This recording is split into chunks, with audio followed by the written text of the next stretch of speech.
Hi everybody, I'm Mike. This is Budget Guns and Gear Review. And today we're going to show you how I came from this to this. Stick around. Maybe we'll learn something together. Come on. What you want? Come on. What you want?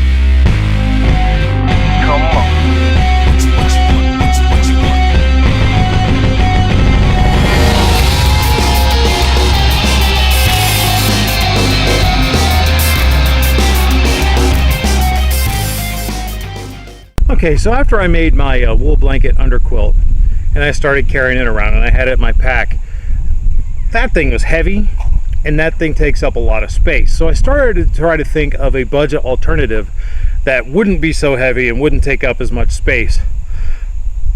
I already have these UST Survival Blanket 2.0s in my kit, so I went ahead and got another one and decided to do the same thing to it that I did with that wool blanket, and man, it works great. That thing packs down really small and it's very light. Let's take a look at what I did. Okay, so what I did in order to make this happen was I took some canvas that I had laying around and I cut some strips and sewed them onto the edges of this survival blanket in order to make channels for the shock cord to go through. Each side, I did this on the long edges, and each long edge has two strips, two channels, so that in the middle there can be an open space so I can put cord locks on the shock cord so that if I need to adjust it, I can pull it out, bring it back in to raise and lower the, or tighten and loosen the underquilt. On the ends, after I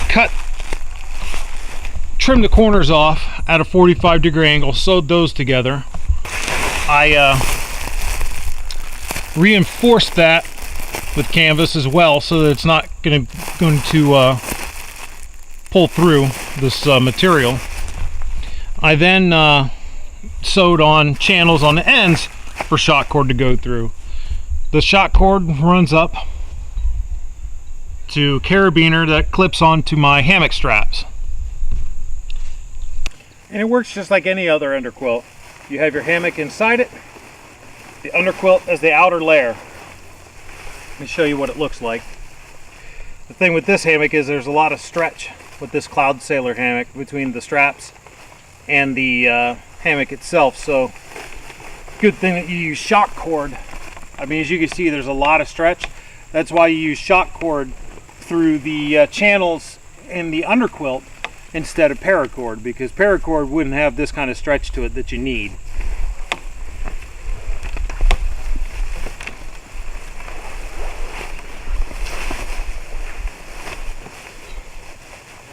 I can tell you right now, the reflective properties of this survival blanket are really going to come in handy on a cold night. You know, one, this thing's waterproof, it's windproof, and with the reflective properties, it's going to put your body heat right back at you. I can tell already it's really warm because of how I have the cord locks in the shock cord.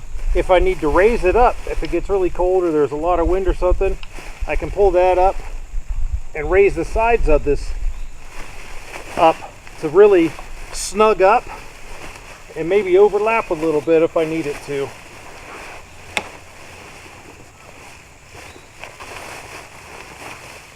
To really keep me warm in here. Well, this underquilt worked really well last night against convection. No wind was able to get through it. The problem is conduction. Anywhere that I touched, it was still sucked the heat right out of me because of the metallized layer, and it just conducted the heat right away from me. So what I did to combat that was I had a fleece throw that I knotted up on the corners through my little adjustment loops, and then knotted up here on the end through the grommet hole that's still in there, and kind of insulated it, and that seemed to work really well. Once I did that, I didn't have any problems whatsoever with it. So, thanks everybody for watching. I'm Mike. This is Budget Guns and Gear Reviews. If you like what you saw, please like, share, subscribe. Maybe consider becoming a patron on my Patreon account to help me bring you more videos like this. Come back. Maybe we'll learn something together. What you want?